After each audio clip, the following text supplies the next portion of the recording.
Ano nga yung title ng kantang yun? Alam kong kantahin pero hindi ko alam kung ano yung title. Isa ka rin ba sa makakalimutin katulad ko na alam kantahin yung kanta pero hindi alam ang title? So, meron tayong solusyon para dyan.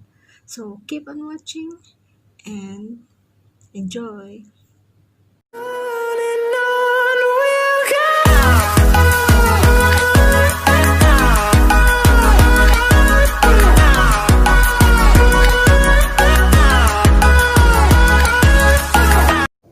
Hello guys, good day sa inyo. Ituturo ko ngayon sa inyo kung paano malaman or anong apps yung ginagamit ko pagka gusto kong malaman yung title ng song.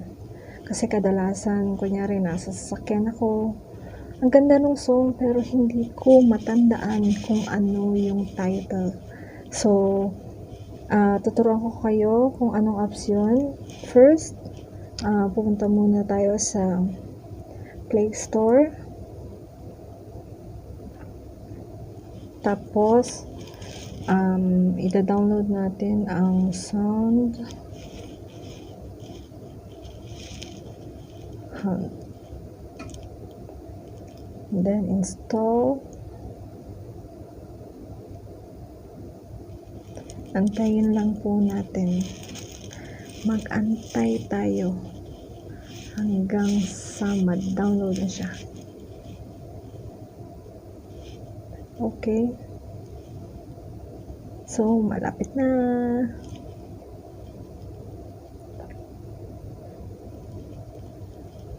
O, diba?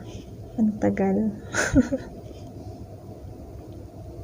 Katulad ng pag-ibig mo, ang tagal dumating. Pero worth it pag dumating na siya. So, mag-antay ka lang, sis.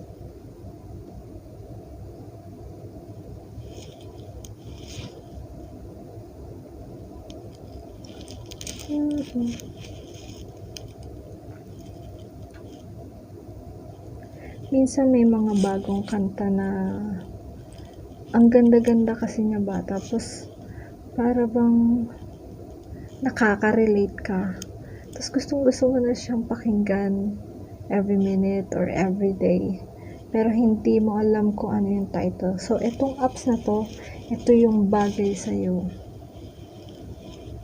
Dahil sa isa kang makakalimutin katulad ko.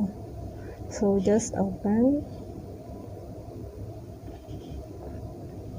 Allow. And Viola. Nandito na tayo. So, bibigyan ko kayo ng sample. Mag-play ako ng music. So, ito na nga yun. Na-download na natin. So, open lang natin.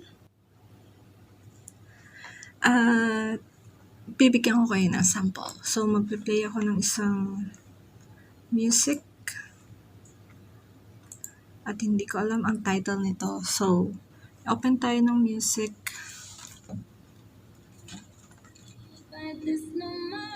So, i-click mo lang yung button na to, nasa gitna. At, yes. Polishing the series, scanning the MP3s, and Viola. Ito pala yung title, no? Stuck With You. See sa bottom part, meron din siyang lyrics. Pag ganyan, sounds lang siya. So, pwede mo rin siya mapanood with video. I-click mo lang tong YouTube logo na to. And logo. YouTube. Waiting.